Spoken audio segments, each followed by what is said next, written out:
Once it was a place of reunions and farewells. Now only echoes remain. Locals say the last train left decades ago, yet at night, the sound of wheels and whistles still drifts through the darkness. Who or what still rides these forgotten tracks? The Midnight Train at the Abandoned Station. Chapter 1. The Forgotten Platform. You find yourself walking along a cracked and weathered road where weeds push through the broken asphalt like desperate fingers reaching toward the sky. The air carries a coolness that speaks of autumn nights, though no calendar could tell you what month it truly is in this place. Your footsteps echo softly against the silence, each sound absorbed by the thick darkness that surrounds you. The path curves gently to the left, and as you follow its invitation, the ruins of what once was a grand railway station emerge from the shadows ahead. Vines crawl up its brick walls like green veins, pulsing with a life that seems almost too vibrant for this forgotten place. The building stands before you, neither welcoming nor forbidding, simply existing in a state of patient decay. Above the entrance, an old clock face watches over the platform with unblinking hands, frozen forever at 11:57 in the evening. 3 minutes before midnight, 3 minutes before tomorrow, suspended in the amber of time itself.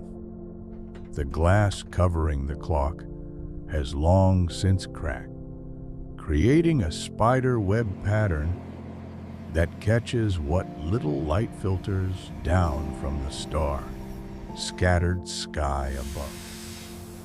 You approach the entrance slowly, your breath visible in small puffs that dissolve into the night air. The temperature here feels different, as though the station exists in its own climate, separate from the world you left behind. The wooden doors hang slightly ajar, their dark green paint peeling away in long strips that curl and twist like old skin. As you step closer, the scent of rust and dampness fills your nostrils, mingled with something else. Something that might have once been the aroma of coal smoke and steam, now transformed into a ghostly memory that lingers in the very walls of this place. The smell is not unpleasant, merely unfamiliar, like breathing in the essence of decades that have passed without witness. Your hand reaches toward the door handle, and you notice how the metal feels warm despite the cool night air. The warmth spreads through your fingers as you push the door open, and it swings inward with a soft creak that seems to whisper secrets in a language you almost understand. The hinges sing their rusty song, a melody that has been rehearsing for years in the absence of human ears. Beyond the threshold, the interior of the station opens before you like the mouth of some sleeping giant. The waiting area stretches out in shadows and patches of pale light that filter through grimy windows set high in the walls. Wooden benches stand in patient rows, their surfaces worn smooth by countless travelers who once sat here. waiting for trains that promise to carry them to distant places with names like poetry. The air inside moves differently than the air outside, circulating in patterns that seem to follow rules you cannot quite comprehend. It brushes against your face with the gentleness of silk, carrying with it the whispers of conversations that ended long ago, the echoes of laughter that has since grown quiet, the memory of tears shed by those who waited too long for trains that never came. You take your first step inside, and the floorboards beneath your feet respond with a soft groan that travels through the building like a sigh. The sound seems to awaken something in the walls, and you hear, very faintly, the settling of timber and brick, as though the station is stretching after a long sleep, becoming aware of your presence. To your left, a ticket window sits behind a grille of tarnished brass, its surface clouded with age and neglect. The window is dark, but as you watch, you think you see movement within that darkness, a shifting of shadows that might be nothing more than tricks played by your eyes in this uncertain light. The movement stops when you look directly at it, resuming only when your gaze drifts away, as though something waits patiently for your attention to wander. The walls around you are covered in old posters advertising destinations that sound like they belong to dreams rather than geography. Cities with names that roll off the tongue like honey, promising adventures and new beginnings for those brave enough to purchase a ticket and step aboard the trains that once served this platform. The colors in the posters have faded to gentle pastels, blues becoming gray, reds becoming pink, as though the very act of waiting has drained them of their vitality. You continue deeper into the station, passing beneath a chandelier that hangs from the ceiling like a frozen explosion of crystal and tarnished brass. Some of its bulbs still hold light, casting prismatic patterns on the walls that dance and shift when the air stirs them. The light is warm and golden, reminiscent of sunset or candle flame, gentle enough to comfort without driving away all the shadows. Near the far wall, you discover a newsstand that still holds papers from decades past, their headlines speaking of events that have long since become history. The text is faded but readable, and you find yourself drawn to stories of triumph and tragedy, of wars ending and peace beginning, of discoveries that changed the world and mysteries that remain unsolved. The papers rustle slightly as you approach, though you feel no breeze to explain their movement. The platform itself lies beyond glass doors that have been painted black with age and soot. Through them, you can make out the shape of railway tracks that stretch into darkness on either side, disappearing around curves that suggest journeys to places far beyond the horizon. The tracks gleam faintly in the starlight, as though they have been polished by years of anticipation, waiting for the weight of wheels that will sing against their surface. You press your face against the cool glass of the doors, and your breath fogs the surface, creating a small cloud that quickly fades. In that brief moment of obscured vision, you think you hear something. A sound so distant and faint that it might be nothing more than the blood moving through your ears.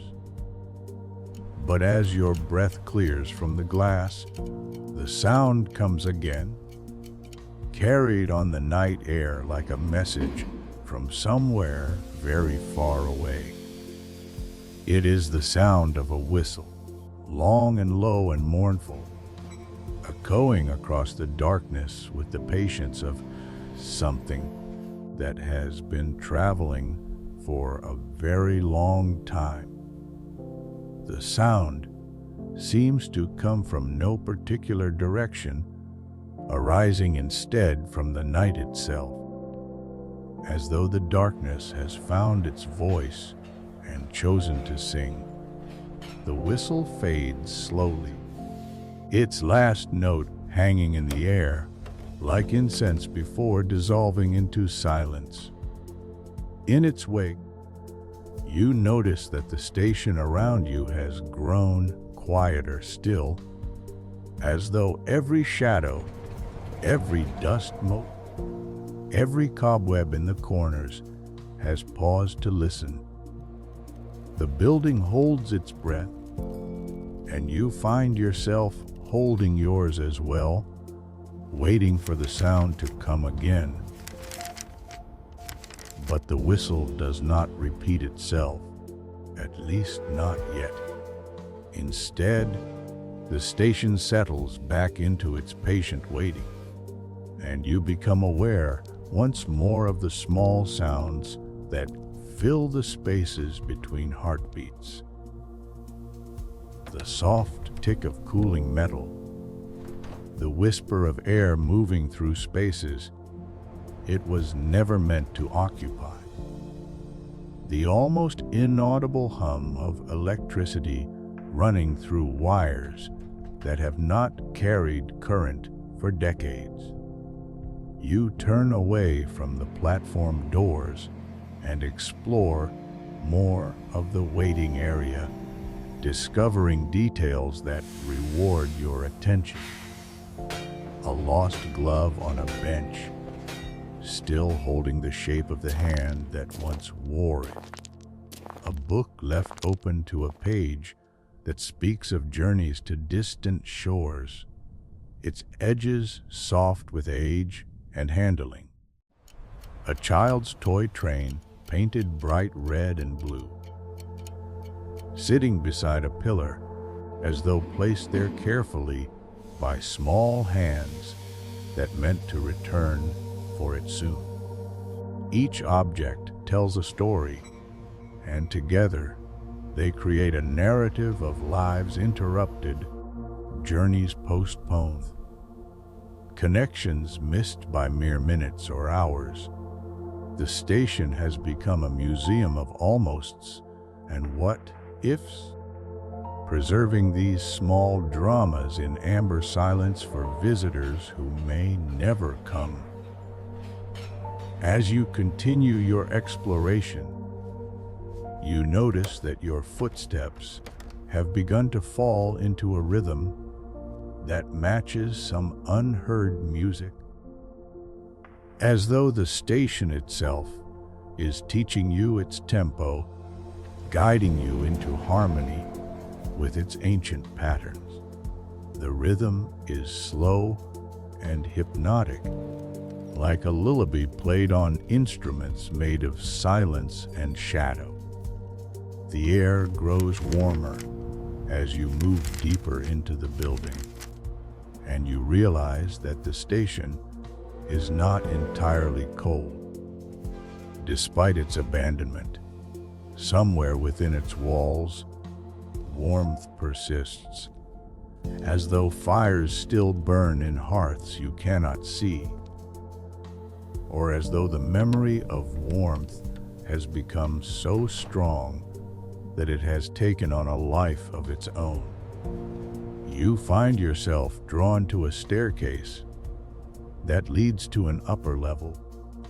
Its banister worn smooth by countless hands that have gripped it while ascending to catch trains or descending after long journeys. The stairs creak beneath your weight, but the sound is not unpleasant, rather like a greeting from an old friend who has waited patiently for your return.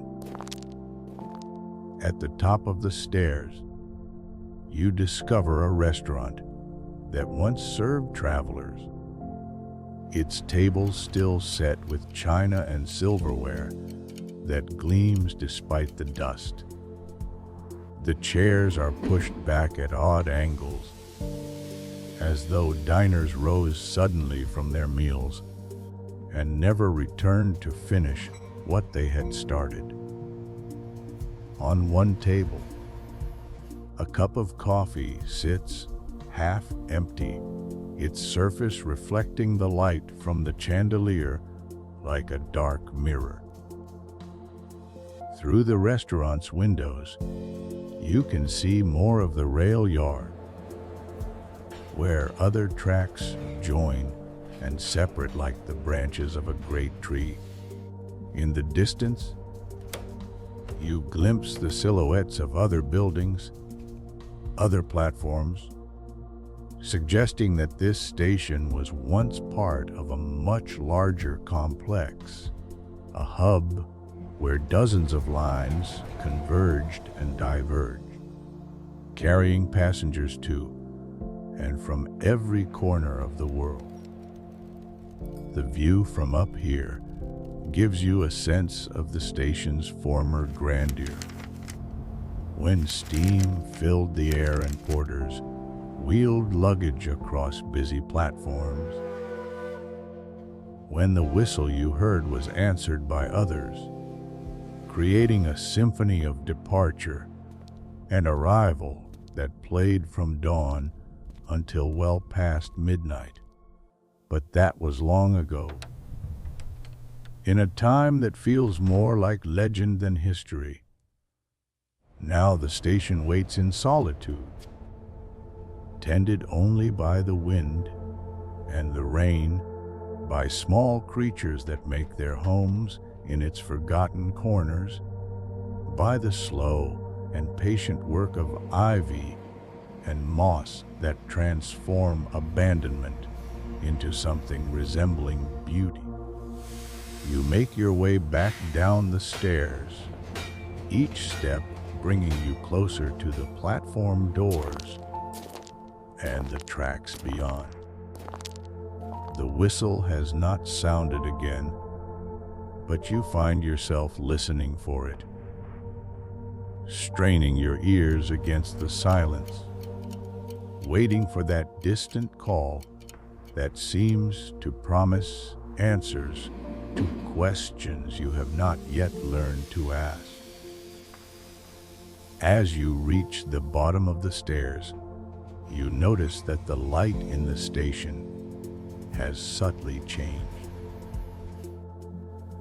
The golden warmth from the chandelier seems to pulse gently, like the breathing of some enormous sleeping creature.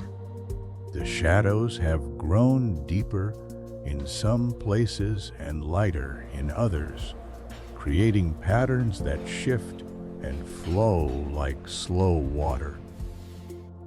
The ticket window, which you had observed earlier, now shows a faint glow from within, as though someone has lit a candle behind the frosted glass. The glow is soft and inviting, suggesting warmth and welcome in a place that has known neither for many years. You approach the window slowly, drawn by that gentle light, curious about what might wait behind the tarnished brass grill. As you draw near, you can hear something that might be the rustling of papers, or perhaps the whisper of clothing against wood. The sounds are so soft they might be imagined, but they persist, creating a rhythm that echoes the tempo your footsteps found earlier. Someone or something seems to be moving about in the ticket office, organizing papers or counting coins, performing the duties of a position that ended long ago. You lean closer to the window, cupping your hands around your eyes to peer through the dim glass. The interior of the office is shrouded in shadows that seem to move independently of any light source, creating shapes that suggest furniture and equipment, filing cabinets and ledger books, all the apparatus of a business that once sold promises of departure to travelers with destinations in mind. In the depths of those shadows, you think you see a figure, someone seated at a desk, bent over papers in the attitude of concentration. The figure is indistinct, more suggestion than certainty, but it maintains a human shape, moving with the deliberate slowness of someone who has all the time in the world to complete their task. You tap gently on the glass, a soft sound that seems loud in the station's quiet. The figure pauses in its work, and you have the impression that it is listening, considering your request for attention. For a long moment, nothing moves except the shadows themselves, which continue their slow dance around the edges of your vision. Then, very slowly, the figure rises from its chair and approaches the window. As it draws near, the details of its form remain frustratingly unclear, as though it exists just beyond the reach of definition. Always slightly out of focus no matter how intently you stare. It seems to be wearing the uniform of a ticket agent, complete with visor and vest, but the clothes appear to be made of the same shifting shadows that fill the office. The figure reaches the window and leans forward, placing what might be hands on what could be the counter. Though you can see no face clearly, you feel the weight of attention, the sense of being observed and assessed by intelligence that has been waiting a very long time for someone to approach this window. When it speaks, the voice seems to come from everywhere and nowhere, a whisper that fills the station without disturbing its silence. The words are gentle, patient, tinged with an accent that speaks of distant places and earlier times. "Good evening," the voice says, each word falling into the quiet like a stone into still water. "How may I assist you this evening? Are you perhaps looking for passage somewhere special?" The question hangs in the air between you, inviting response while suggesting infinite patience to wait for your answer. The figure behind the window remains perfectly still, as though it has learned to exist in the spaces between seconds, moving only when movement serves a purpose. You find your voice, though it sounds strange to your own ears, after the long silence. I heard a whistle, you say, and the words seem to echo longer than they should in the space around you. Is there a train coming? The figure tilts its head, a gesture that seems both amused and knowing. There is always a train coming, it replies. Harn, there is always a train departing. The question is whether you are ready to board, and whether you know where you wish to go. Behind you, as if summoned by those words, you hear the distant whistle again, closer now, more distinct. The sound carries notes of longing and promise, of journeys undertaken and destinations reached, of partings that lead to reunions and goodbyes that precede hellos. The station around you seems to stir in response to the whistle, as though the building itself recognizes the sound and prepares to fulfill its purpose once more. The lights in the chandelier brighten slightly. The shadows on the walls shift into new configurations, and the air begins to move with purpose rather than random circulation. When does it arrive? You ask, though you are not entirely sure why the question matters or what you would do with the answer. The figure behind the window gestures toward the frozen clock above the entrance, though you cannot see its movements clearly. Time here follows different rules, it explains. The train arrives when it is ready to arrive, and departs when it is ready to depart.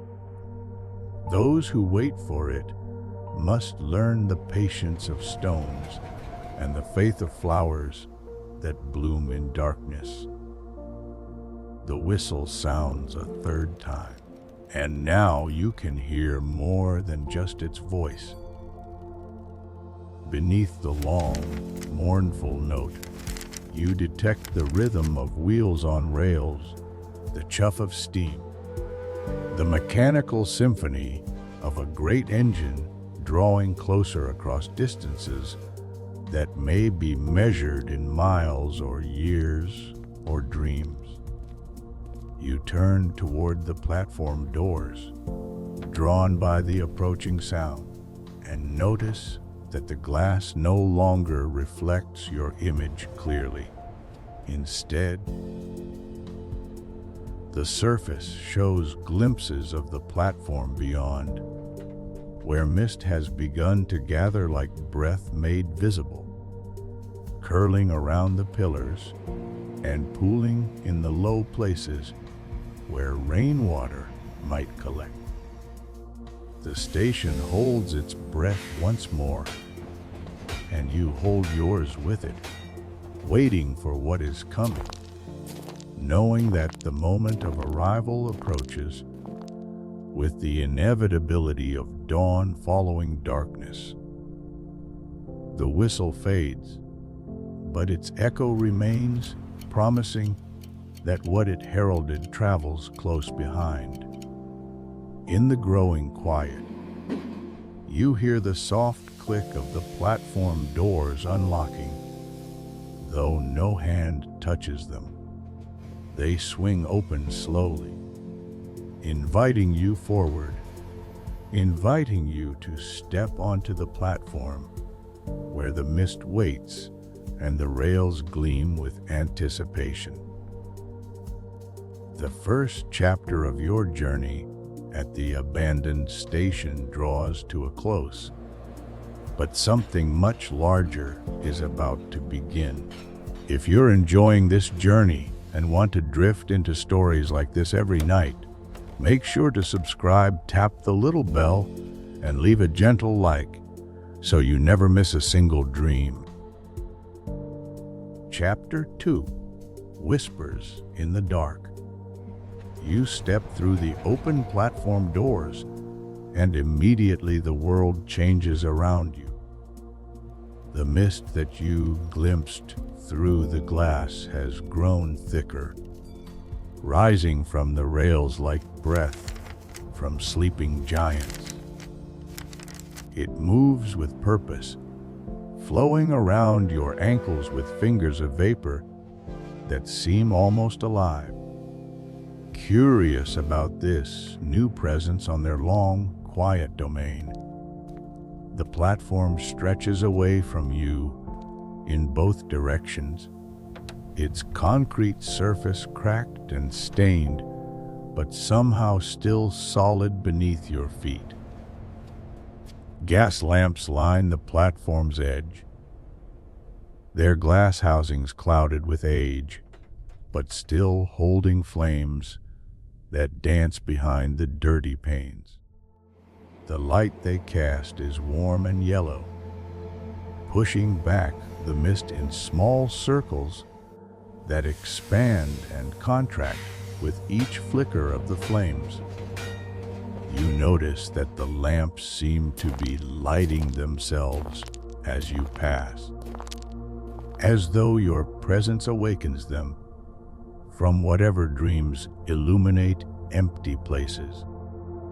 Each one brightens as you approach and dims as you move away, creating a pool of light that travels with you along the platform's length. The effect is both comforting and unsettling, suggesting that the station is aware of your movements and responds to them with mechanical courtesy. The air here carries different scents than the waiting room behind you. The dampness is more pronounced, mixed with the metallic taste of iron rails and the organic smell of moss that grows in the cracks between stones. Underneath these familiar odors lurks something else, something that might be coal smoke, or might be the ghost of coal smoke, a memory so strong it has become tangible. You walk slowly along the platform, your footsteps echoing off the walls and ceiling of the covered area. The sound bounces back to you, changed, as though it has passed through spaces that exist somewhere else before returning to your ears. Each echo seems to carry whispers within it, fragments of conversations that might be happening now or might have happened decades ago. The whispers are too soft to understand clearly, but they seem to follow patterns, rising and falling like distant music. Sometimes you think you catch a word or phrase, the 9:15 or should have been here by now, or promise me you'll write. The voices belong to neither past nor present, but to some eternal moment where all partings and all reunions exist simultaneously. Halfway down the platform, you pause beside a bench that sits beneath one of the gas lamps. The bench is made of dark wood, its surface worn smooth by countless travelers who sat here to wait. On its back, carved letters spell out words and initials. The eternal human urge to leave proof of passage, to say, I was here, to a world that moves too quickly to listen. You sit on the bench, and the wood feels warm against your body, as though it has been sitting in sunlight rather than in the perpetual twilight of this place. The warmth spreads through you, and you find yourself relaxing into it, becoming part of the station's rhythm, learning to exist in the spaces between moments. From this vantage point, you can see more of the rail yard beyond the platform.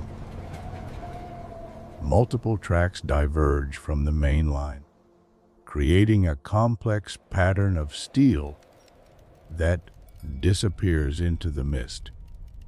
Some tracks curve away to the left, others to the right, and a few run straight into what appears to be a tunnel mouth that gapes like a doorway into the earth itself. The mist moves differently over each set of tracks, following patterns that seem to correspond to some invisible timetable. Over one track, it flows steadily from left to right, as though pushed by the wake of trains that passed hours or years ago. Over another, it rises in columns before dispersing, creating temporary pillars of vapor that support nothing and everything. As you watch the mist patterns, you begin to hear new sounds emerging from the white silence. The distant clank of switches being thrown, though you see no one to operate them. The rhythmic breathing of air brakes releasing somewhere in the fog. The soft bell of a crossing signal that tolls once, twice, then falls silent again. These mechanical sounds are joined by others, sounds that might be human or might be something else entirely.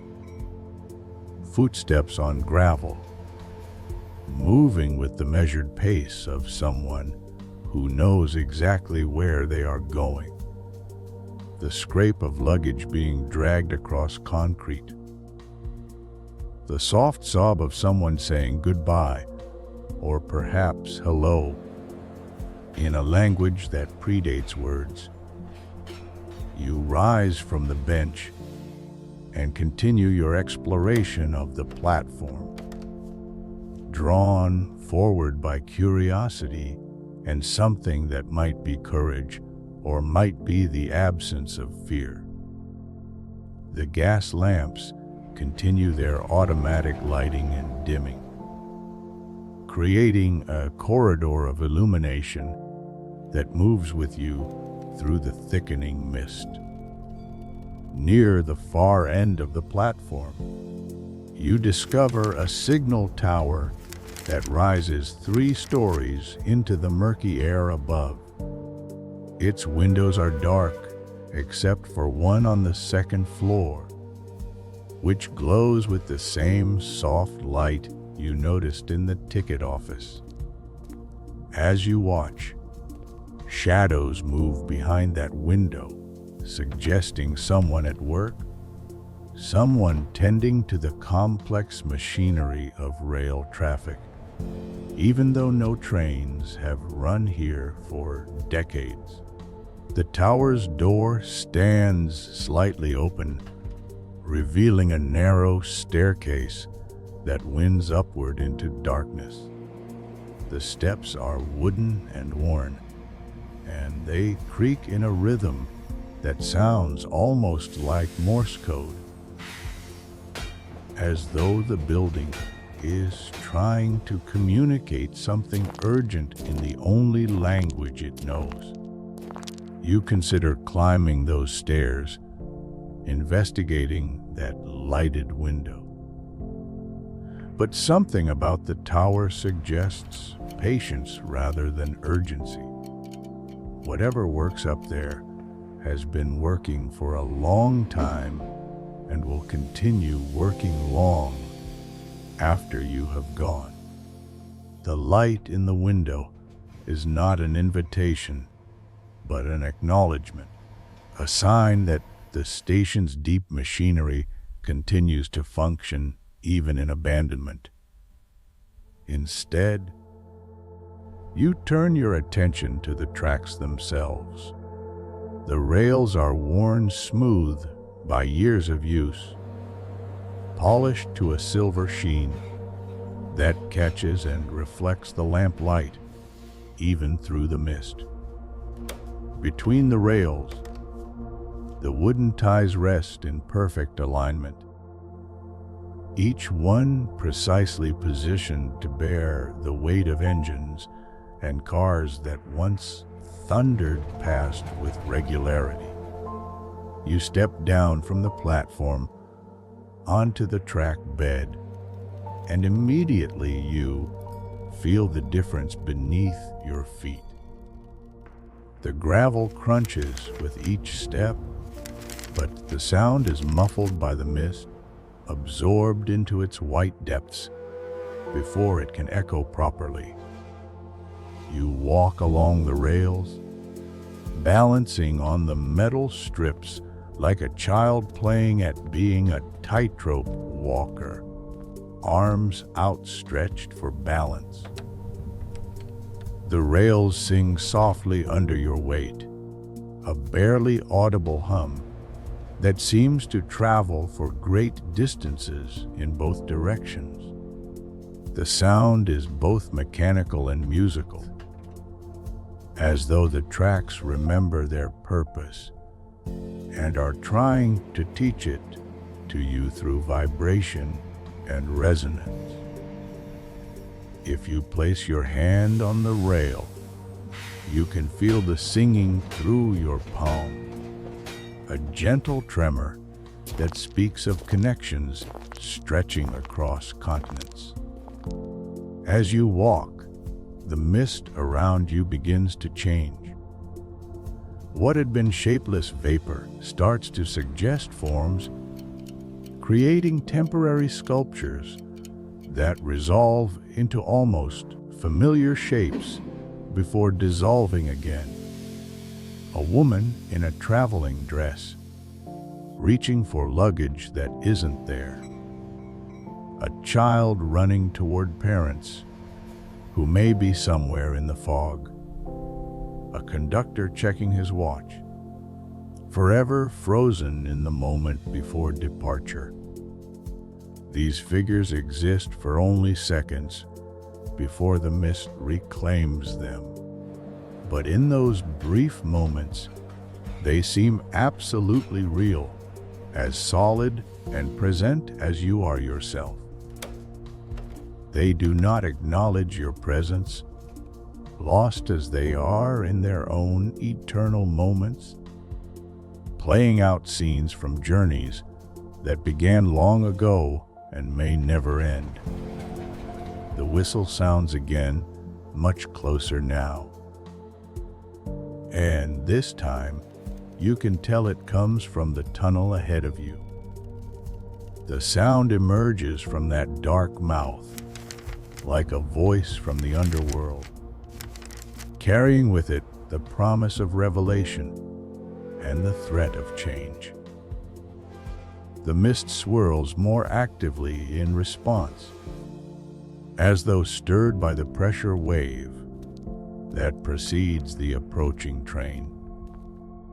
You quicken your pace, still balancing on the rails, drawn toward the tunnel by curiosity and by something deeper than curiosity.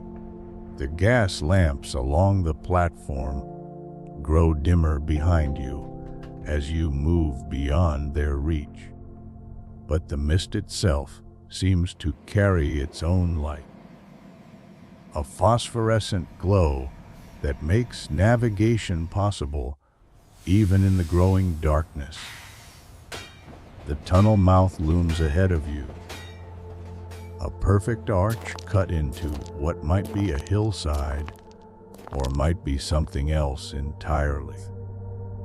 The darkness within is not empty but full, pregnant with potential and heavy with the weight of approaching presence.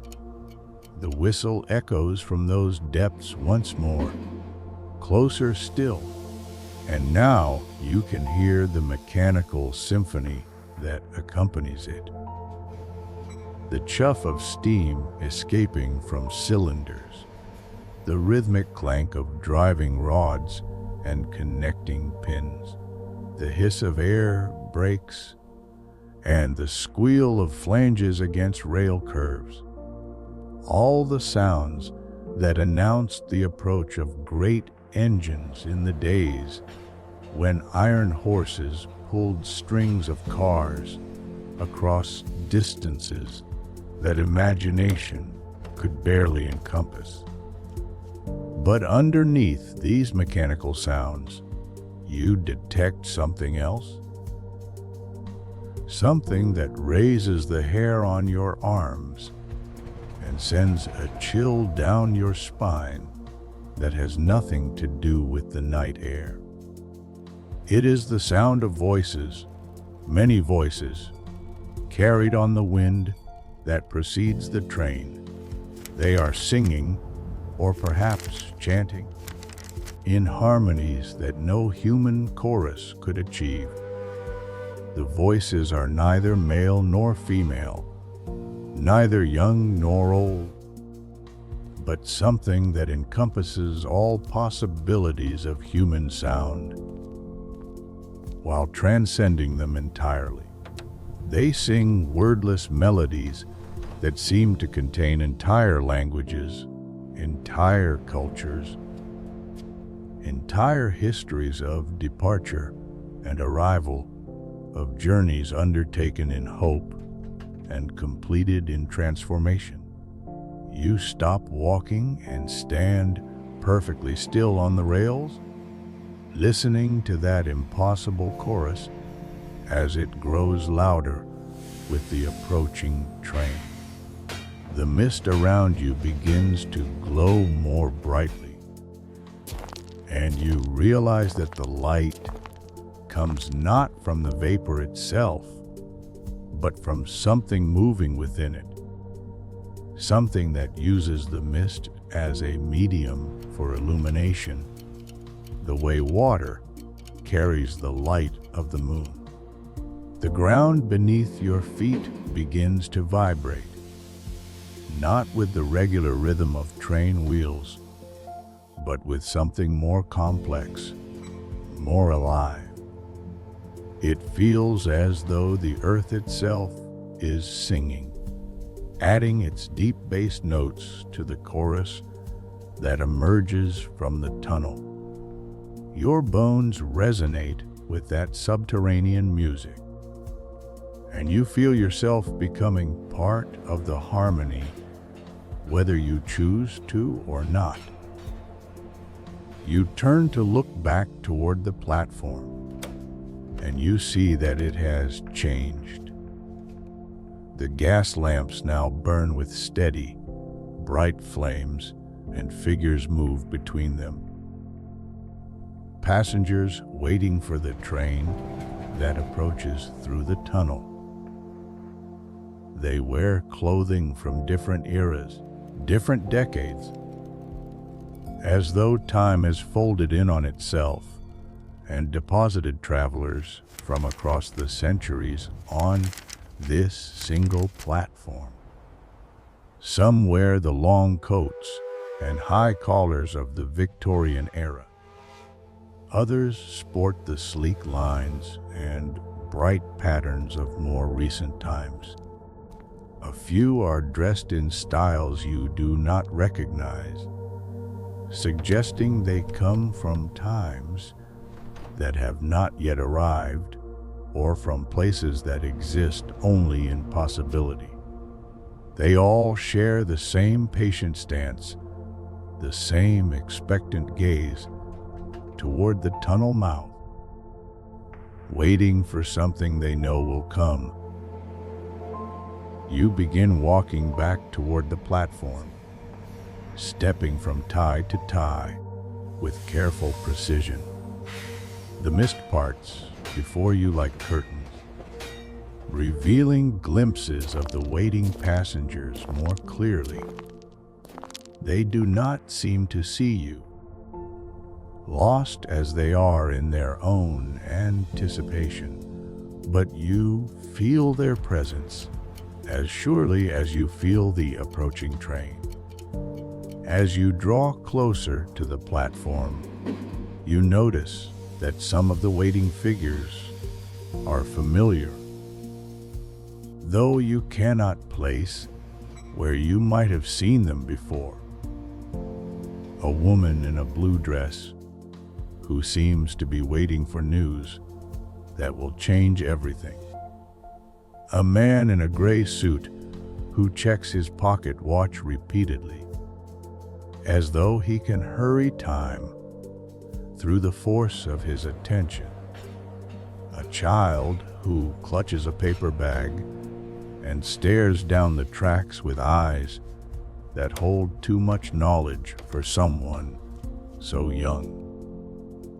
Each figure exists in its own bubble of story, its own reason for being here, its own destination somewhere beyond the reach of ordinary geography. They are not ghosts, not exactly, but something more substantial than memory and less solid than flesh. They are the eternal passengers, the ones who are always waiting, always ready to board whatever train will carry them toward whatever they seek. You reach the platform edge and climb back up from the track bed.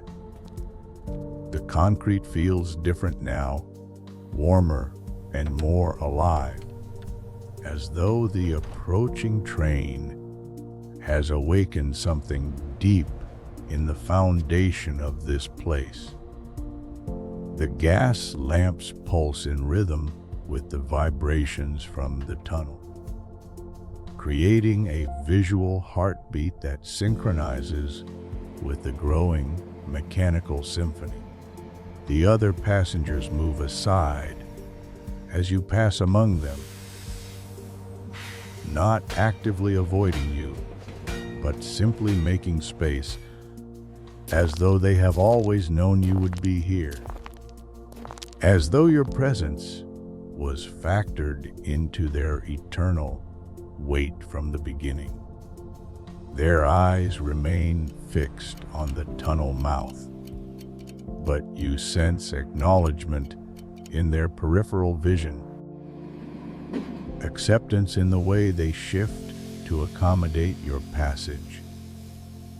You make your way back to the bench where you sat earlier, and you find that it now faces the tunnel rather than the platform, as though it has rotated to provide the best view of whatever is about to emerge from those depths.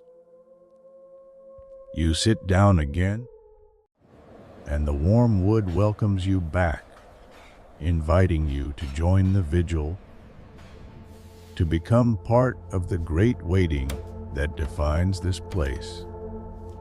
The whistle sounds a fourth time, so close now that it seems to come from just beyond the visible edge of the tunnel. The sound is no longer mournful but triumphant, announcing not departure but arrival, not ending but beginning. The chorus of voices swells in response, their wordless song becoming a symphony of welcome that fills the air with harmonics you can feel in your chest. The mist at the tunnel mouth begins to glow more brightly, and shapes move within that glow. Suggestions of metal and steam, of wheels and driving rods, of all the magnificent machinery that once connected distant cities with ribbons of steel. The approaching train exists in that glow like a promise about to be kept, a prayer about to be answered. You settle back on the bench and prepare to wait, knowing that waiting is what this place teaches, knowing that patience is the price of revelation. Around you, the eternal passengers maintain their vigil, their collective anticipation, creating an atmosphere of expectation so thick you could almost reach out and touch it. The second chapter of your night at the station draws toward its close, but the real journey is about to begin.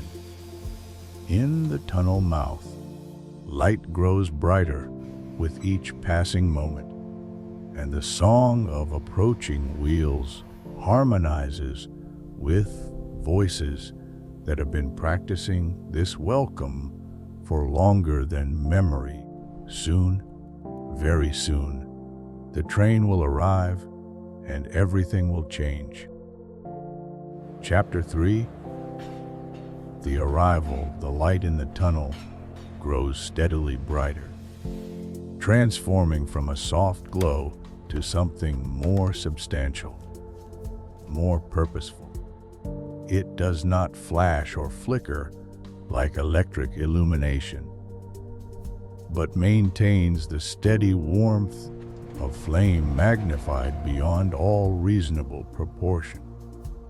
The mist that fills the tunnel mouth begins to thin, pulled into swirling patterns by the pressure waves that precede the approaching engine. You lean forward on the bench, your hands gripping the worn wood as anticipation builds in your chest like a held breath. Around you, the eternal passengers shift slightly, adjusting their positions with the unconscious precision of people who have performed this same action countless times before. Their faces remain turned toward the tunnel, but you sense their excitement, their readiness for the moment they have been awaiting through all the long hours of their vigil. The mechanical symphony grows louder and more complex, layers of sound building upon one another until the air itself seems to vibrate with mechanical precision. You can distinguish individual components now: the rhythmic exhaust of steam cylinders, the metallic percussion of coupling rods, the whisper of steel, wheels finding their purchase on polished rails. Each sound is perfect, exactly as it should be, as though the approaching train has been maintained by mechanics who understand that precision is a form of prayer. The chorus of voices that accompanies the mechanical sounds has evolved as well, becoming less ethereal and more grounded, more connected to the physical reality of what approaches. The singers seem to be on the train itself now, their harmonies riding the rhythm of the wheels, their melodies woven into the very fabric of motion and steam. They sing of destinations reached and journeys begun, of circles completed and spirals ascending, of time that moves in directions that have no names in ordinary language. A new vibration reaches you through the platform, different from the trembling caused by the approaching engine. This is the resonance of the station itself, responding to the imminent arrival. Walls and pillars and foundations remembering their purpose and preparing to fulfill it once more.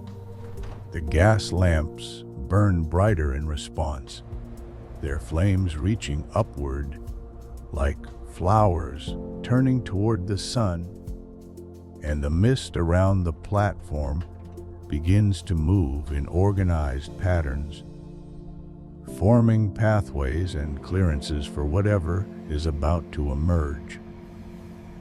Then, with a majesty that takes your breath away, the front of the engine breaks through the mist at the tunnel mouth.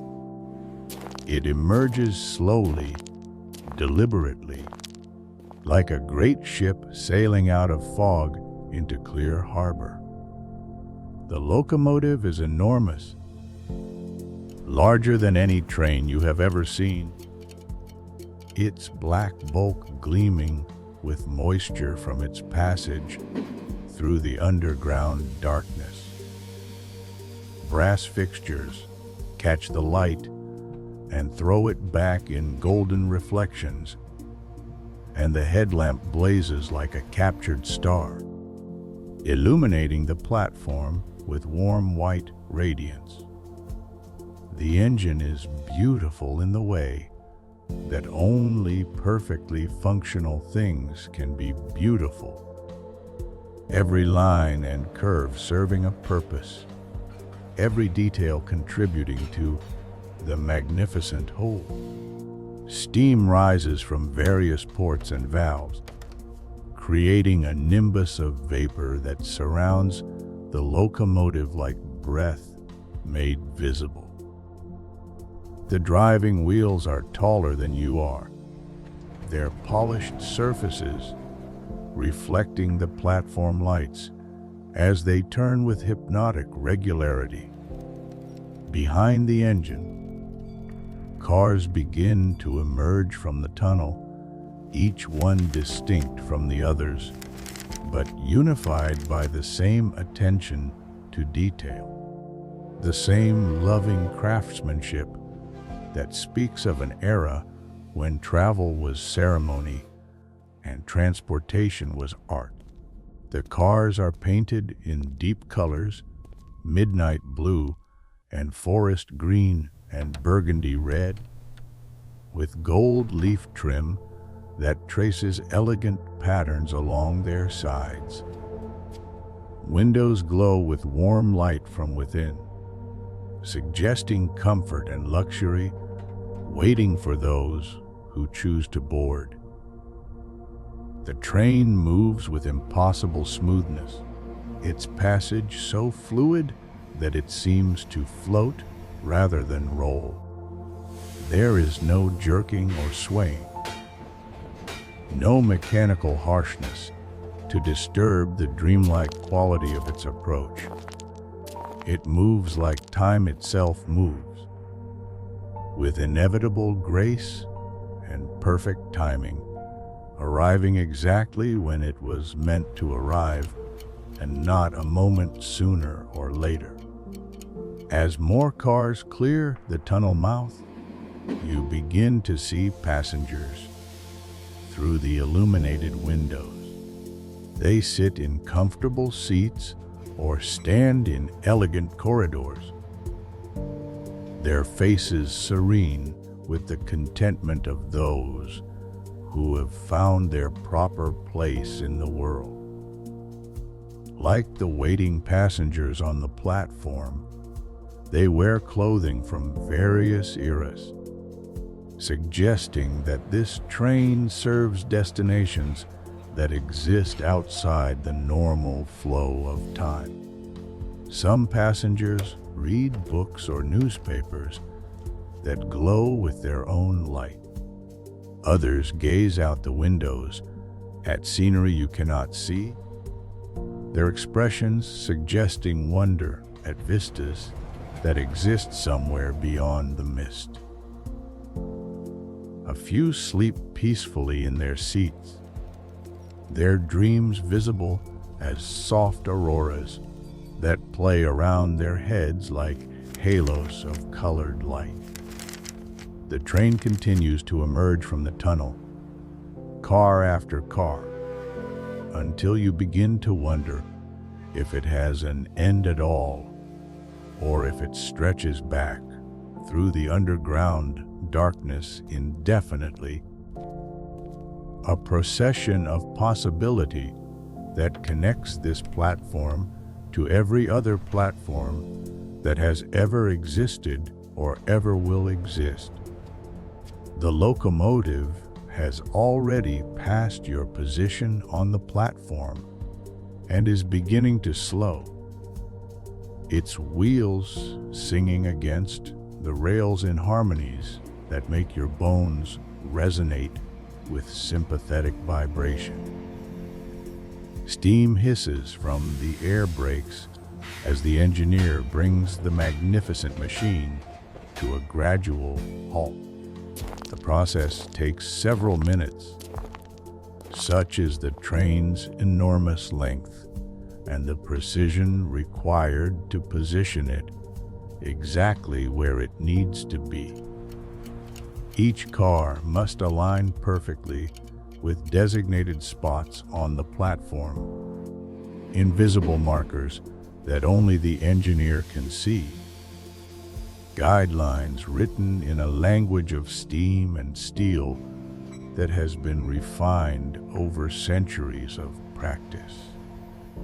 When the train finally comes to a complete stop, the silence that follows is not empty, but full, pregnant with potential and heavy with the weight of doors about to open. The mechanical symphony fades to a gentle whisper of settling metal and escaping steam, punctuated by the soft tick of cooling components and the almost inaudible hum of systems maintaining themselves in readiness. You remain seated on your bench, mesmerized by the sight before you.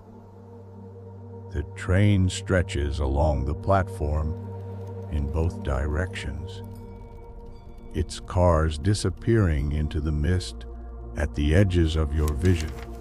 Each passenger car is a work of art, its exterior decorated with intricate metalwork and painted panels that seem to tell stories in a visual language you almost understand. The windows reveal interiors of impossible elegance, all polished wood and plush fabric, crystal fixtures and brass appointments that gleam like captured sunlight. The eternal passengers on the platform have arranged themselves along the train's length, each one positioned beside a specific car as though they have done this many times before and know exactly where they belong.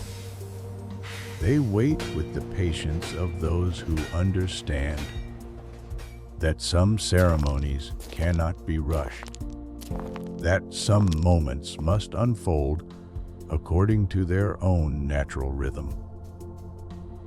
A soft chime sounds from somewhere within the train, a note so pure and clear that it seems to crystallize the air around it. The sound hangs in the mist for a long moment before fading, and in its wake comes the whisper of doors beginning to open.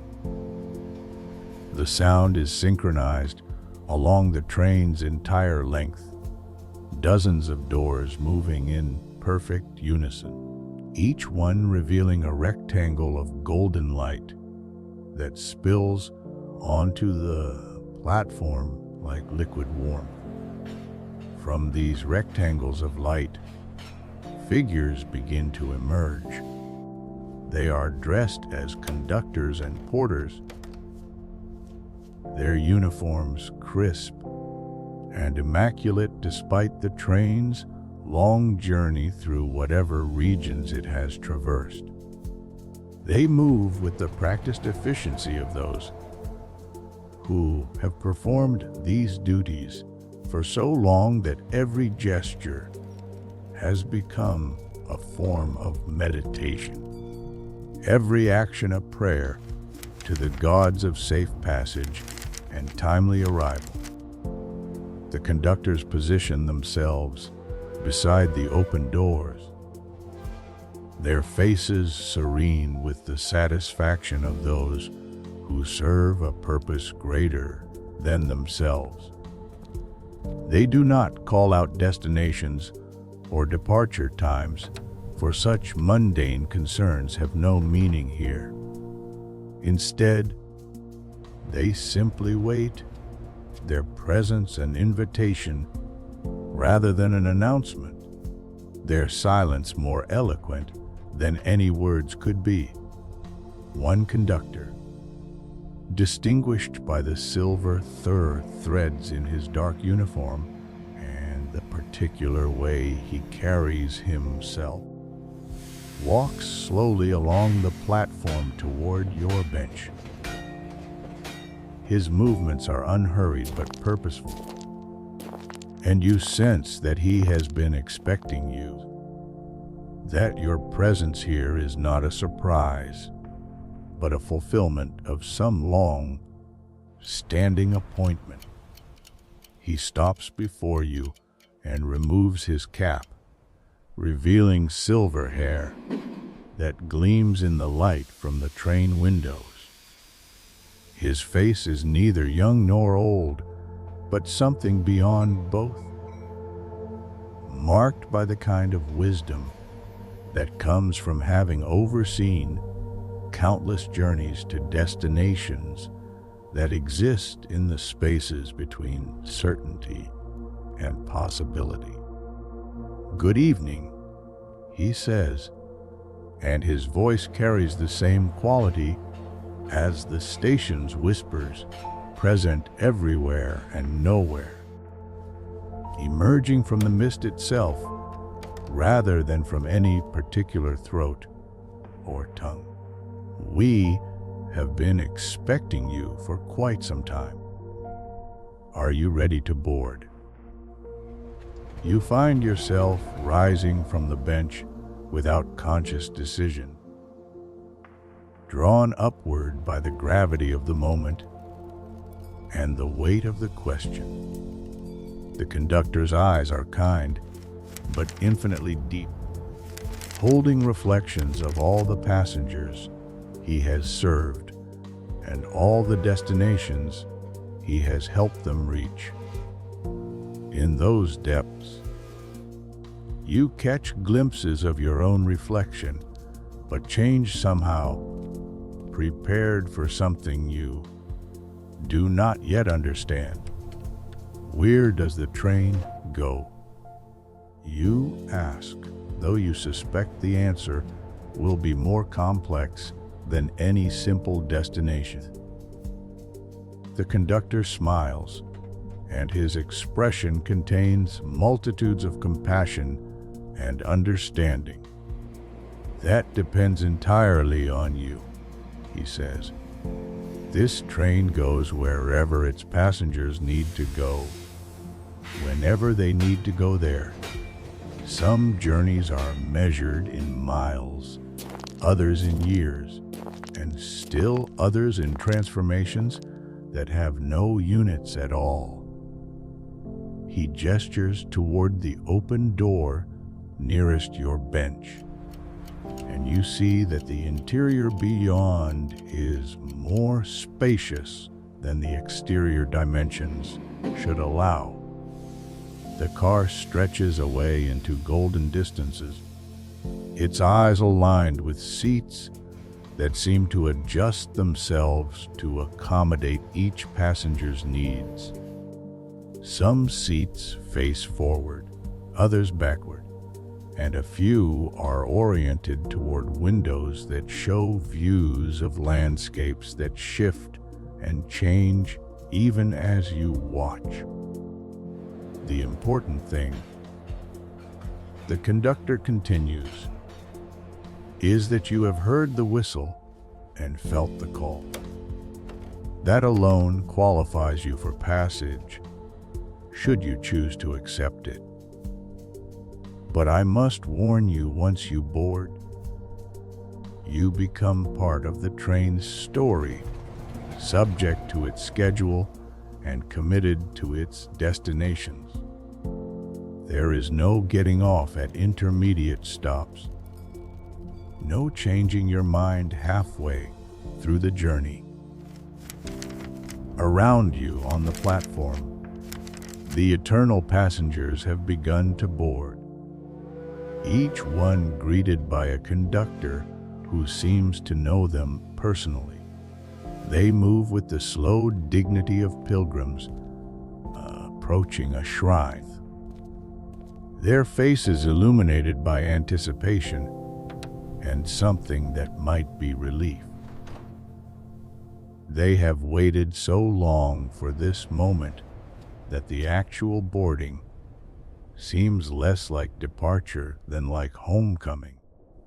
You watch a woman in a blue traveling dress as she pauses at the threshold of her designated car.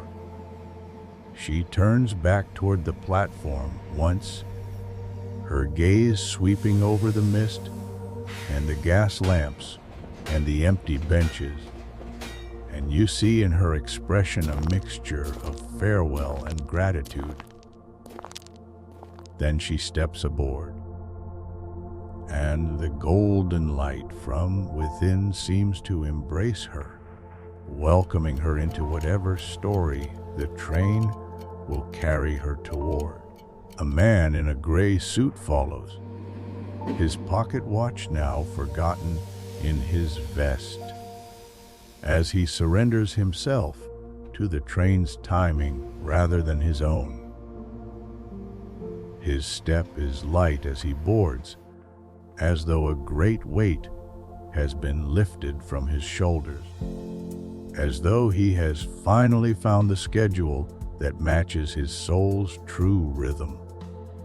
One by one, the platform empties as passengers find their proper cars and step into the warm light beyond the thresholds. Each boarding is unique, a small ceremony of transition, but all share the same quality of rightness, of people finding their proper places in a grand design they may never fully understand, but can finally trust. The conductor beside you waits patiently while you observe these departures, his presence neither pressing nor withdrawing. He understands that some decisions cannot be rushed, that some choices require time to ripen in the soul before they can be spoken aloud. The train itself waits with equal patience, its great engine breathing steam in slow, regular pulses that sound like the respiration of a sleeping god. What am I leaving behind? You ask, though you are not sure why this question seems important. The conductor's expression grows even more gentle, touched with a sadness that contains no regret. That is always the hardest part, he acknowledges. But consider this: everything you leave behind has already served its purpose in bringing you to this platform, to this moment, to this choice. Nothing is truly lost, only transformed into the foundation for whatever comes next. You look back toward the station building, its windows still glowing warmly in the mist. Through the glass doors, you can see the waiting room where your journey began, the benches and the chandelier, and the ticket window where shadows still move with mysterious purpose. It looks inviting and safe, a place where you could remain indefinitely, watching trains arrive and depart without ever committing yourself to either process. But even as you consider this possibility, you know that you have already moved beyond it. The moment you heard the first whistle, the moment you stepped onto the platform, you began a journey that can only be completed by boarding the train.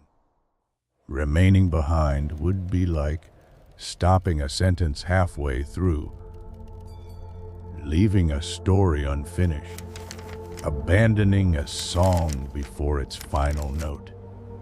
Will I remember? You ask, and this question surprises you with its urgency. You will remember everything that needs to be remembered, the conductor assures you. Memory is like luggage on this train, carefully sorted and stored according to the requirements of your destination. Some memories become heavier with distance, others lighter.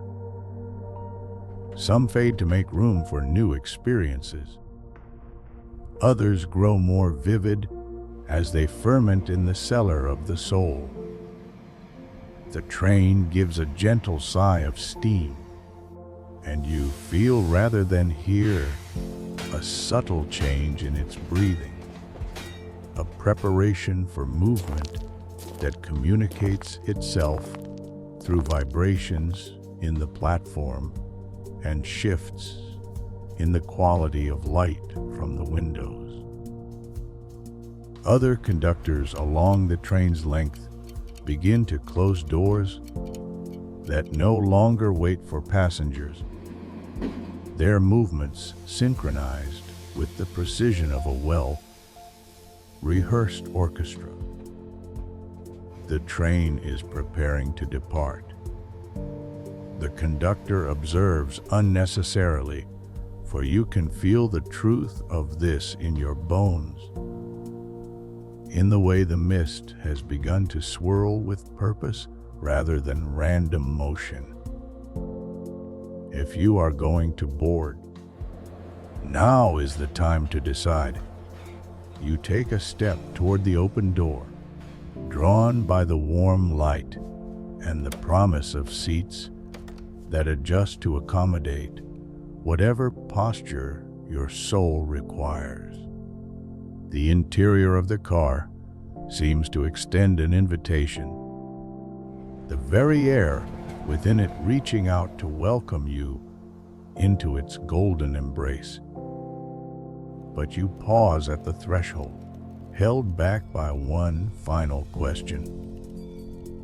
How will I know when I've reached my destination?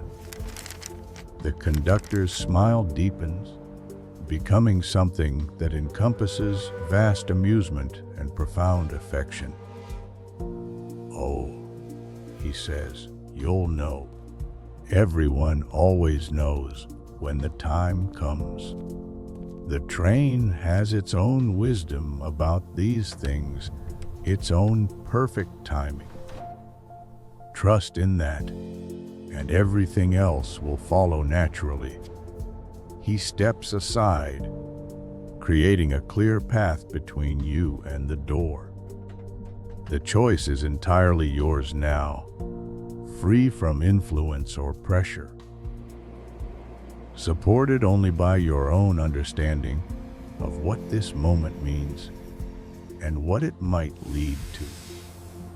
The train continues its patient breathing, waiting for your decision with the infinite tolerance of something that exists outside the normal constraints of schedule and efficiency.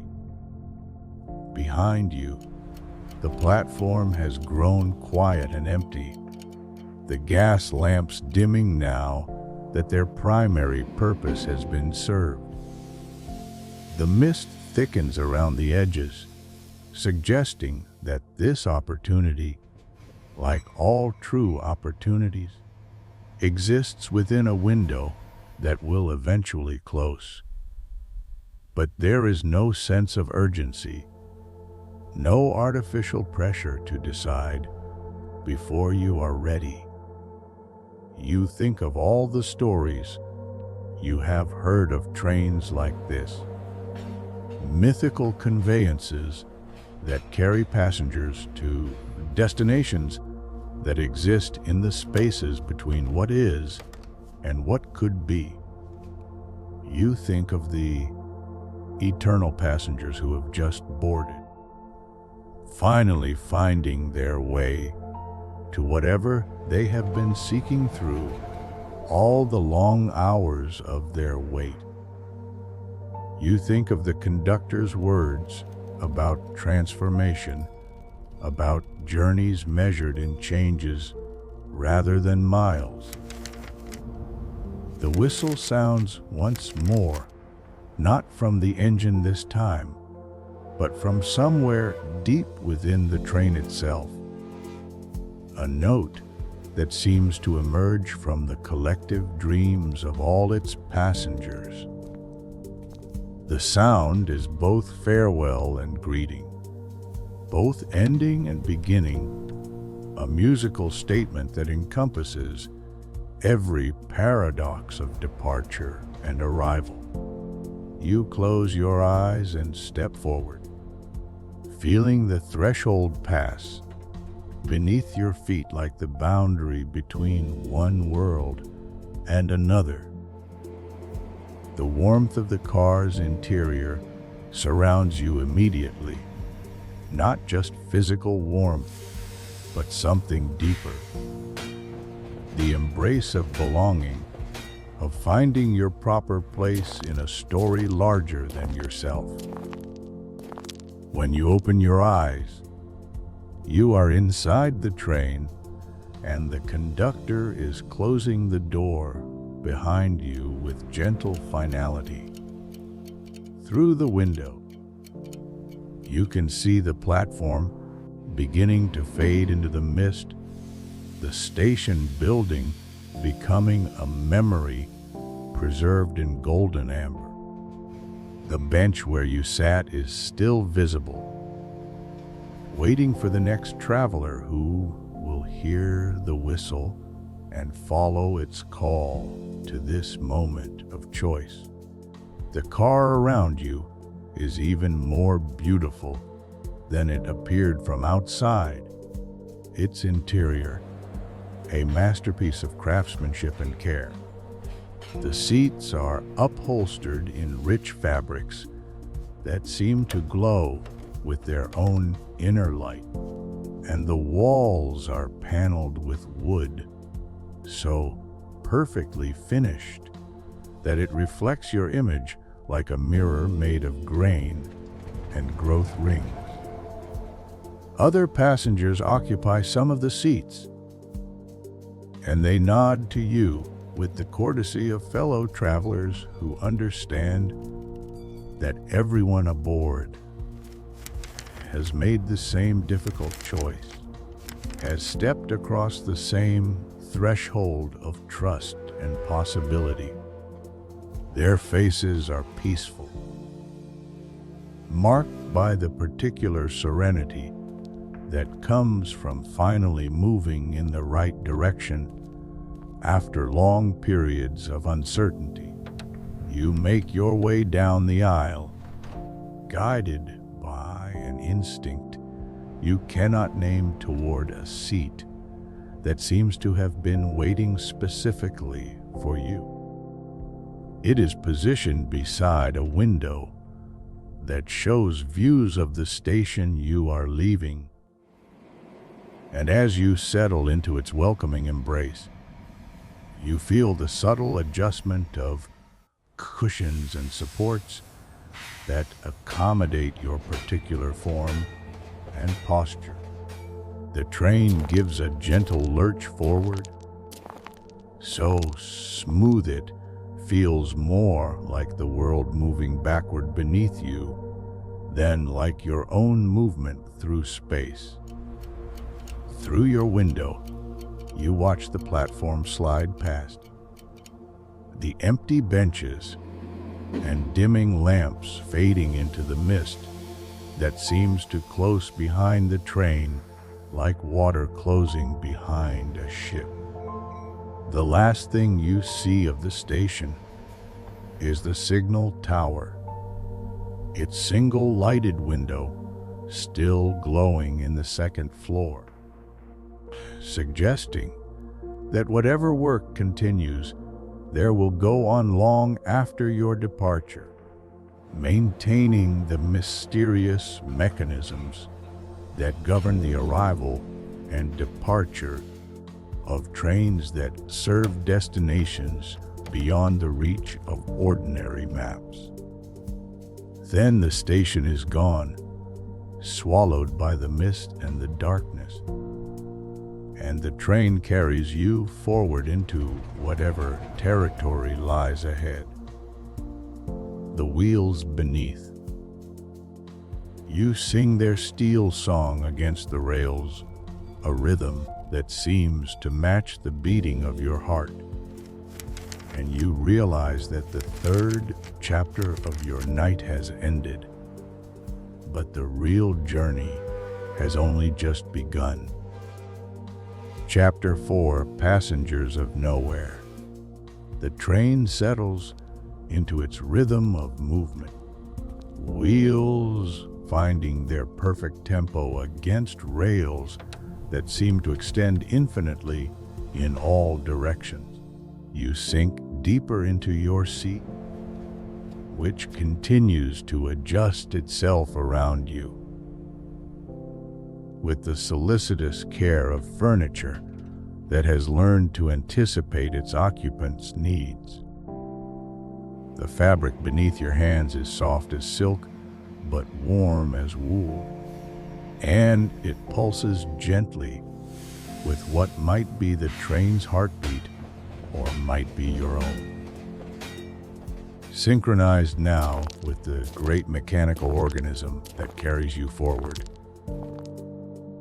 Through your window, the landscape beyond has transformed completely from the station platform you left behind.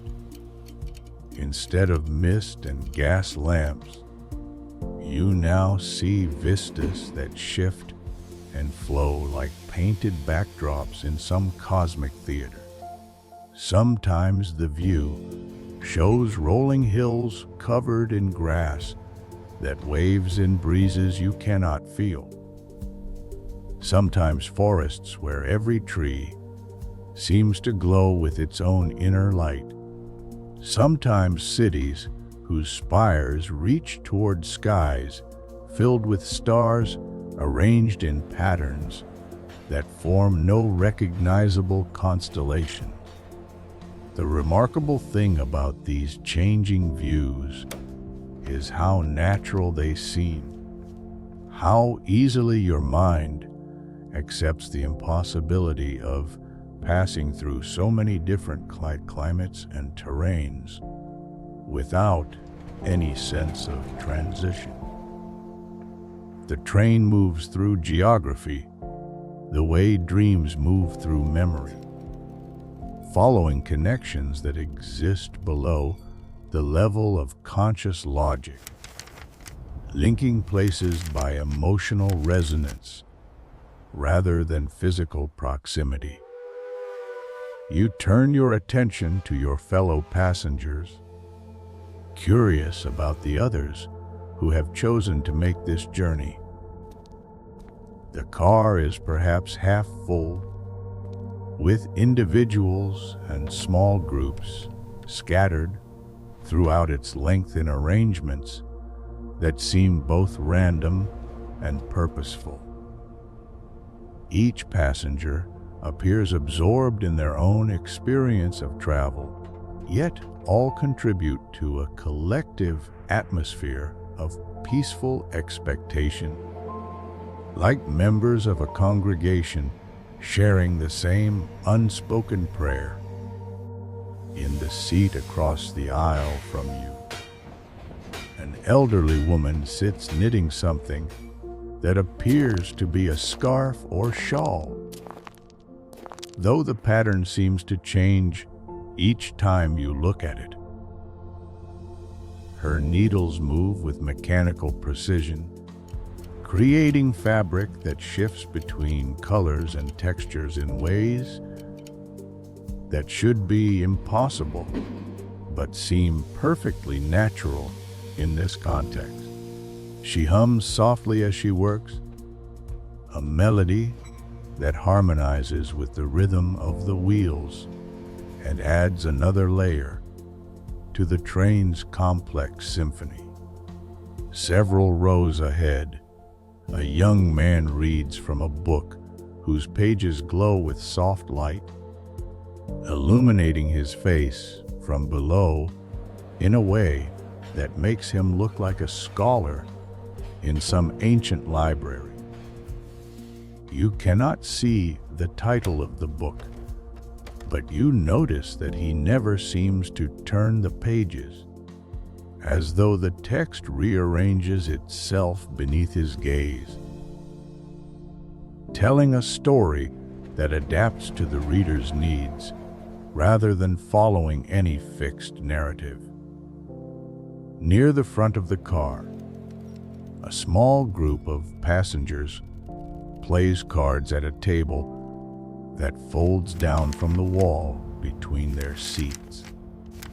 Their game proceeds in complete silence, but their expressions suggest intense concentration and considerable enjoyment. The cards they play seem to shimmer and change as they are laid down, as though each one represents not a fixed value, but a potential that becomes real only when it interacts with the other cards in play. Behind you, a woman cradles what appears to be a baby, though when you catch glimpses of the bundle in her arms, it sometimes looks more like a small animal, sometimes like a plant, sometimes like a sculpture made of light and shadow. She sings lullabies in a language you do not recognize, but the melodies are so beautiful and soothing that you find yourself relaxing more deeply into your seat, letting the sound wash over you like warm water. What strikes you most about all these passengers is their composure, their acceptance of the journey's unusual nature. No one seems surprised by the shifting landscapes outside the windows or concerned about their ultimate destination.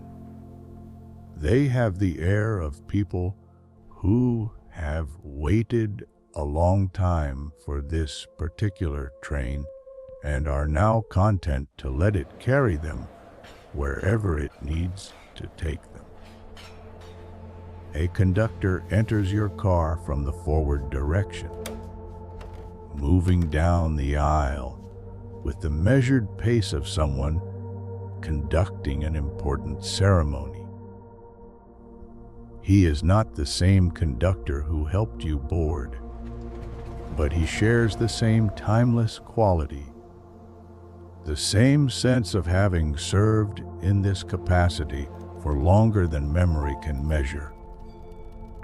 His uniform is impeccable, every button and badge polished to a shine that reflects the car's warm lighting. As he approaches each passenger, he pauses for a brief conversation conducted in voices too low for you to overhear.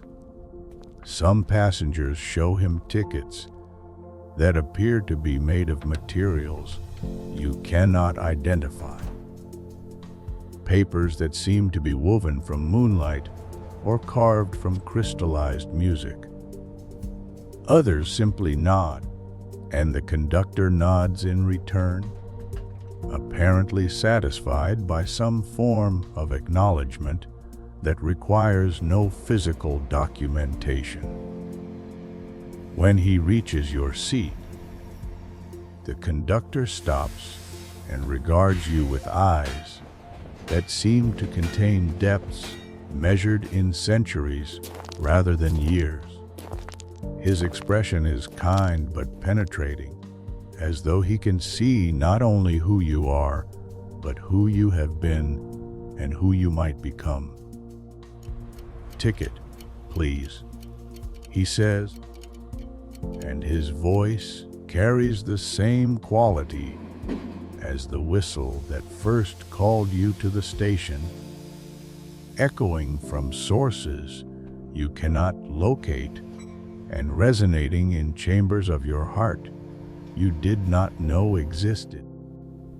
You realize that you have no ticket, at least not in any conventional sense. You search your pockets automatically, but find them empty, except for a few coins that seem to have changed weight and temperature since you last handled them. The coins are warm now, almost hot, and when you pull them from your pocket to examine them, they glow with a soft light that matches the illumination throughout the car. The conductor observes your discovery with what might be amusement. "Aye," he says, "payment in the old currency. That will do very well indeed." He extends his hand, and you find yourself placing the coins in his palm without conscious decision, as though the gesture has been rehearsed in dreams you cannot recall. The moment the coins touch his skin, they begin to change, transforming from metal into what appears to be liquid light that flows between his fingers like luminous mercury. The light pools in his cupped palm for a moment before being absorbed into his skin, and you see a brief expression of satisfaction cross his face, as though he has just tasted something particularly fine. "Your passage is confirmed," he says, returning the hand to his side. "You are authorized to travel as far as your journey requires, with all the privileges and responsibilities that such authorization entails." "What responsibilities?" you ask. Though you are not sure why this seems like an important question. The conductor's expression grows more serious, though no less kind. "Every passenger on this train becomes part of its story," he explains.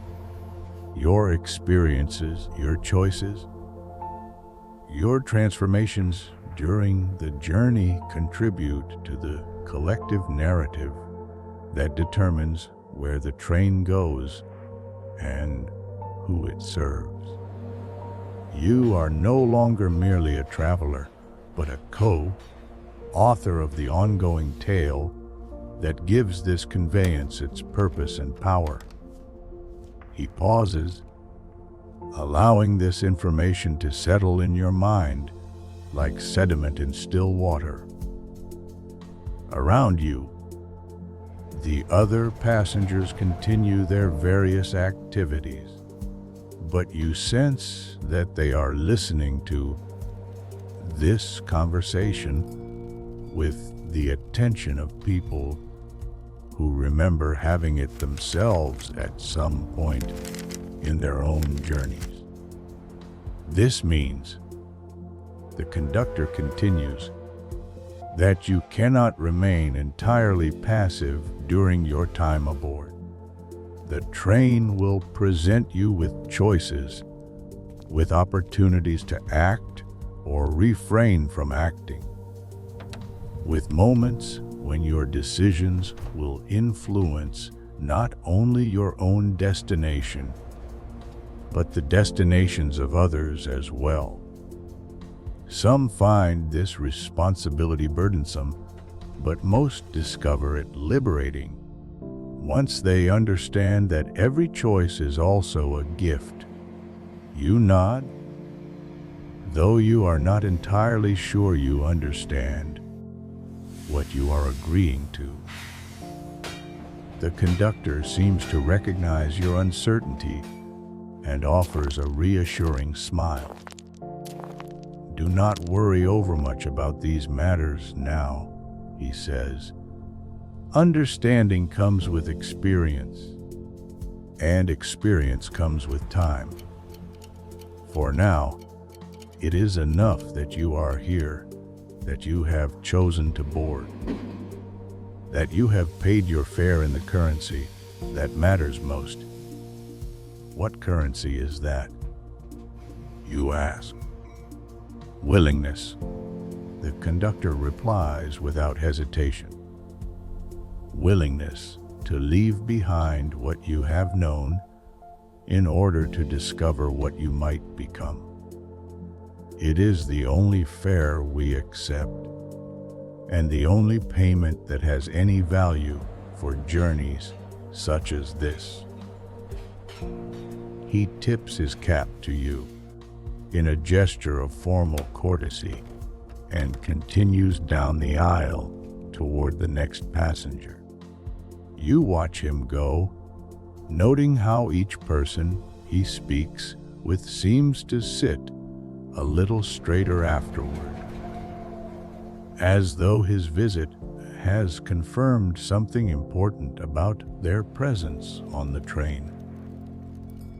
Left alone with your thoughts, you return your attention to the window and the ever-changing landscape beyond.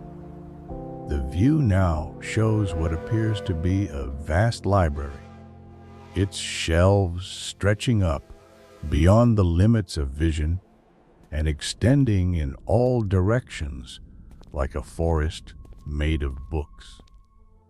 Ladders and catwalks provide access to the higher shelves, and you can see figures climbing among them. Librarians or researchers pursuing knowledge that exists in volumes written in languages that predate human speech. As you watch, some of the books on the nearest shelves begin to glow, their spines lighting up in response to the train's passage.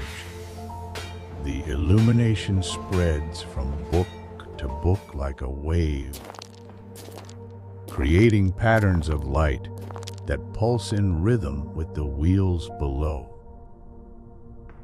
You have the impression that the library is reading the train just as intently as the train's passengers might read the books. That knowledge flows in both directions through the window glass that separates your moving world from the stationary one beyond. The scene shifts gradually, the library fading into what might be an ocean, though the liquid that stretches to every horizon appears to be made of light rather than water. Waves of luminescence roll across the surface, and occasionally something breaks through from beneath. Creatures that might be dolphins or might be thoughts given physical form, leaping and diving in patterns that suggest both playfulness and profound purpose. A soft chime sounds through the car, and you notice that the passengers around you begin to stir, collecting their belongings and preparing for some kind of transition. The elderly woman folds her impossibly changing knitting and tucks it into a bag that seems far too small to contain it. The young man closes his self-illuminating book, though you notice he keeps one finger between the pages, as though marking his place for a quick return. The card players conclude their game with expressions of mutual satisfaction, gathering their shimmering cards into a deck that appears to shuffle itself. Another conductor enters the car, this one from the rear, and begins making an announcement in that same everywhere and nowhere voice that seems to be a characteristic of the train staff. "Ladies and gentlemen," he says, "we are approaching the first station on our journey, a place some of you may recognize and others may find entirely new. Those who feel called to disembark here are welcome to do so,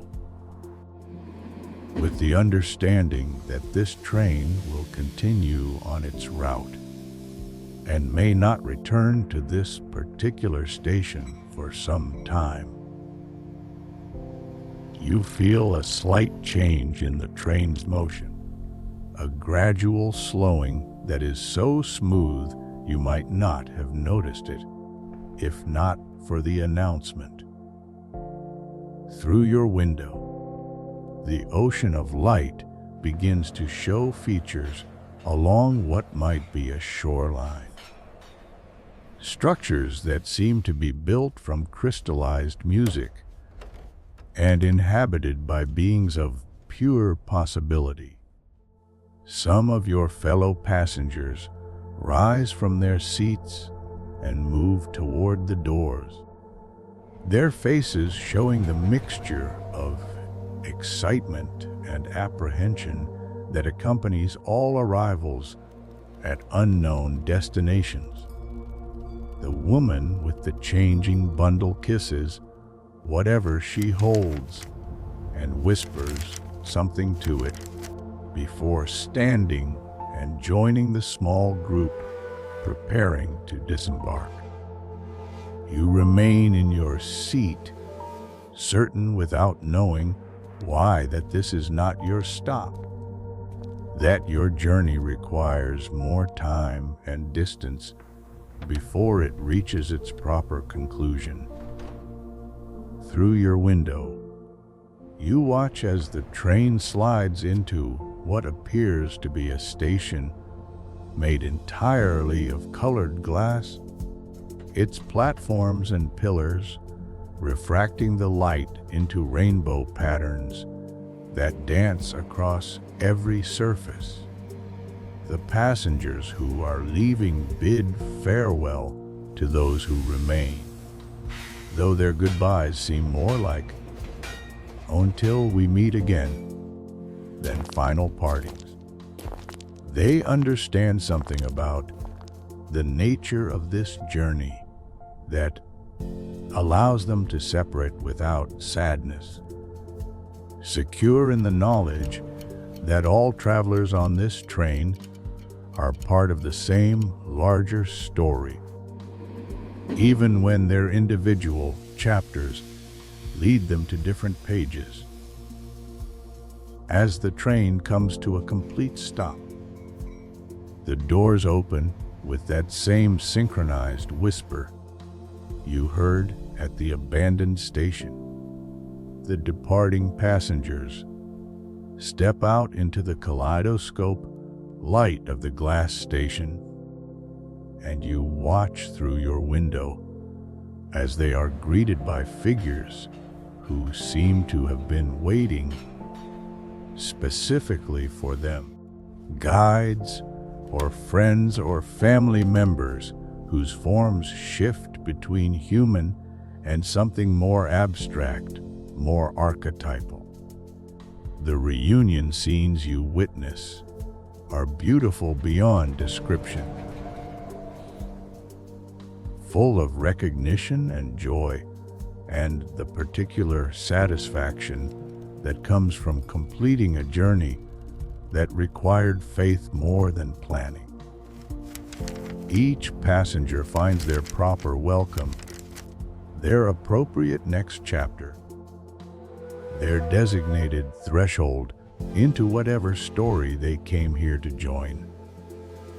Then the doors close again, and the train begins to move, leaving the glass station behind as it carries its remaining passengers toward whatever destinations await them further along the line.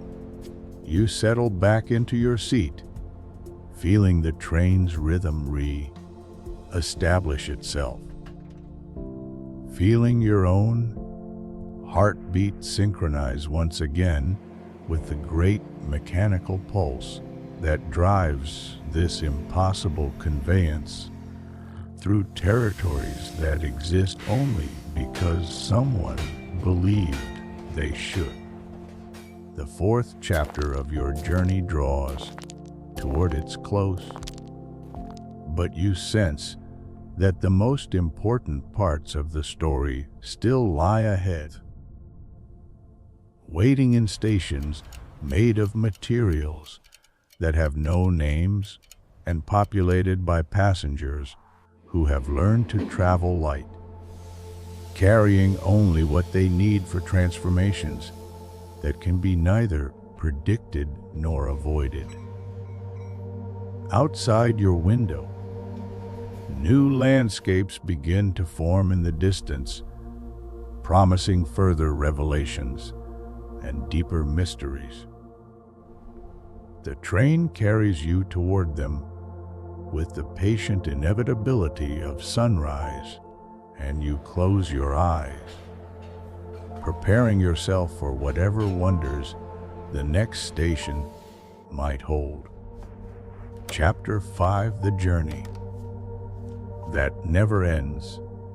Time moves differently as the train continues its passage through territories that exist between the margins of maps and the footnotes of geography books. You have no way to measure how long you have been traveling, for your watch stopped working the moment you stepped aboard, its hands frozen at the same time as the clock above the abandoned station, as though all chronometers in this realm recognize the futility of imposing linear measurement on experiences that unfold according to their own mysterious logic. The landscape outside your window has become increasingly abstract, moving beyond recognizable forms into patterns of color and light that suggest meaning without quite achieving definition. Sometimes you see geometric shapes that pulse with mathematical precision. Other times, organic flows that remind you of cellular processes magnified beyond human comprehension. The view changes not gradually, but suddenly, like slides in a cosmic presentation. Each scene complete and perfect in itself, yet connected to what came before and what follows by threads you can sense but cannot see. Your fellow passengers have changed as well, though you cannot pinpoint exactly when or how the transformation occurred. The elderly woman's knitting has grown into something that resembles a tapestry depicting the history of everything that has ever happened or ever will happen. Its patterns so complex that looking at them directly makes your eyes water with the strain of trying to process infinite information. She continues to work on it with the same mechanical precision. But now you understand that she is not creating the tapestry, but discovering it, revealing pre-existing patterns that were always there, waiting for the right hands to uncover them. The young man with the glowing book has multiplied somehow, or perhaps subdivided, so that several versions of him now occupy nearby seats, each reading a different volume, but all clearly aspects of the same essential being. They sometimes exchange glances or brief comments in voices that blend together into harmonies, and you realize that you are witnessing not multiple people, but multiple approaches to the same fundamental question. Different angles of investigation into mysteries that require such comprehensive examination. The card players have expanded their game to include more participants, passengers who seem to materialize from empty seats when additional players were needed. Their cards now appear to be three-dimensional, tiny sculptures that rearrange themselves in the air above the table, creating architectural structures that exist for moments before dissolving back into component elements that shuffle themselves for the next hand. You understand that they are not playing a game in any conventional sense, but participating in some form of collaborative creation, building temporary realities that serve purposes you cannot fathom. New passengers have joined the car as well, though you do not recall the train stopping to pick them up. They appear gradually, like figures emerging from fog, taking seats that seem to have been waiting for them all along. Some look human, others less so, and a few exist in states of being that challenge your ability to categorize them as entities at all. They all share the same peaceful acceptance of the journey's unusual nature, the same willingness to let the train carry them wherever it determines they need to go. A woman made of what appears to be living crystal sits 3 rows ahead of you, her faceted form refracting the car's warm light into prismatic patterns that play across the ceiling and walls. She does not seem to be engaged in any particular activity, but her presence creates harmonics in the train's ambient sound, adding overtones to the wheel song that make the entire car resonate like a vast musical instrument. Behind you, a man whose body phases in and out of visibility reads what might be newspapers from cities that exist in parallel dimensions. Their headlines describing events that might be happening simultaneously with your journey, or might be the results of your journey. Reports from futures that depend on choices you have not yet made. He turns the translucent pages with fingers that sometimes appear solid and sometimes seem made of condensed possibility. Near the center of the car, a group of passengers engages in conversation without words. Their communication consisting entirely of subtle changes in posture, breathing patterns, and the color of what might be auras that surround them like personalized weather. Their discussion appears intense and important, though its subject remains completely opaque to your understanding. You begin to suspect that you too have been changing during the journey, though the alterations are so gradual and so fundamental that you can only perceive them indirectly through the way your perceptions have expanded and your acceptance of impossibility has deepened. When you try to remember what you looked like when you first boarded the train, the image becomes frustratingly unclear, as though your original appearance was merely a rough draft that has been refined through exposure to the forces that operate within this traveling reality. Your hands, when you examine them, appear both familiar and strange, recognizably yours, but somehow more essential,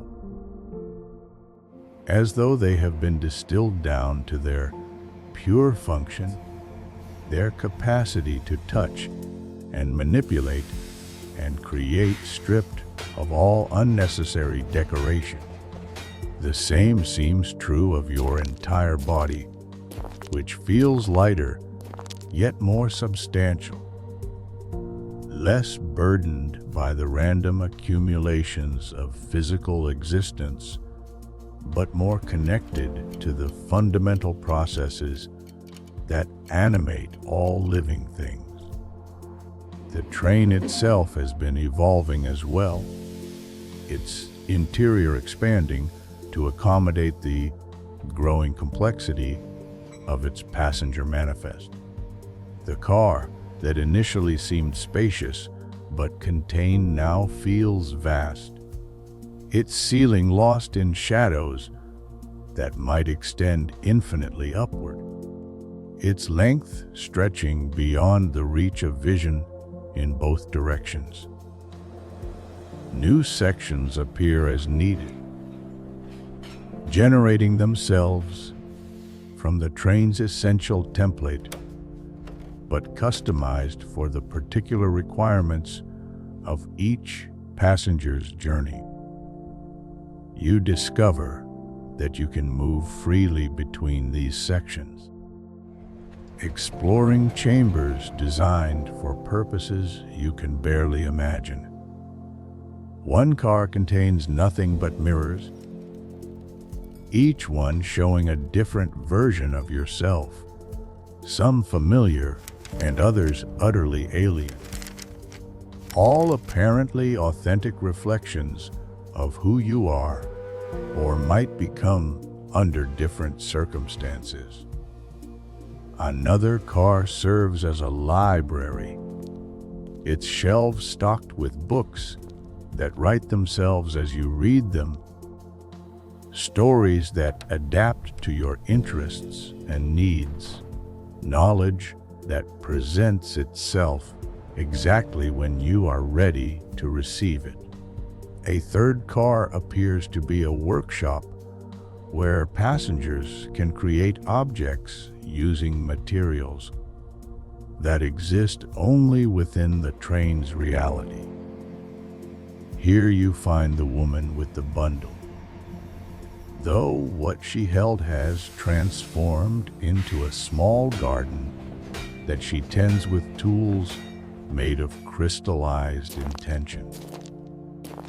The plants in her garden grow at visible rates, their flowers blooming and fading in cycles that correspond to her emotional states, creating a living mandala that reflects the inner workings of her soul.